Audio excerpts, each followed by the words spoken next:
আচ্ছা, আমরা দেখি আমরা যখন কোনো কাজ প্রেজেন্ট পজিটিভে বিনীতভাবে করার জন্য অনুমতি চাইব তখন কি করব? ভার্বের তে ফর্মের সঙ্গে মো ই দেস্কা ব্যবহার করব।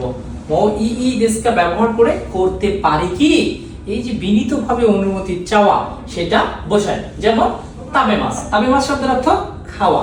আমরা যদি বলি খেতে পারি কি, বিনীতভাবে আমরা কারোর কাছে যখন অনুমতি চাচ্ছি তখন কি বলবো?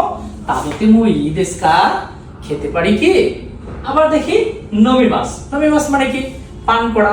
তাহলে আমরা কি জানি? ভার্বের তে ফর্মের সাথে মো ই দেস্কা ব্যবহার করে বিনীতভাবে সেই কাজটা করার অনুমতি চাওয়া বোঝায়। যেমন নমিমাস থেকে কি হবে? তে ফর্ম নন্দে। তাহলে নন্দে মো ই দেস্কা, নন্দে মো ই দেস্কা, পান করতে পারি কি।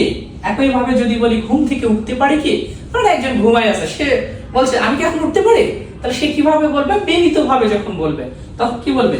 ওকিতে মই দেস্কা, ঘুম থেকে উঠতে পারি কি। আবার এখানে আছে কি দেখি, হাতারেকি মাস, হাতারেকি মাস মানে কি? কাজ করা।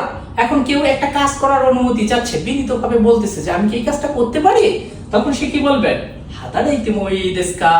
কারণ হাতারেকি মাস ভার্বের তে ফর্ম হচ্ছে হাতারাইতে, তার মো ই দেস্কা যখন করবে তখন বিনীতভাবে অনুরোধ করা বা বিনীতভাবে অনুমতি চাওয়া বোঝাবে।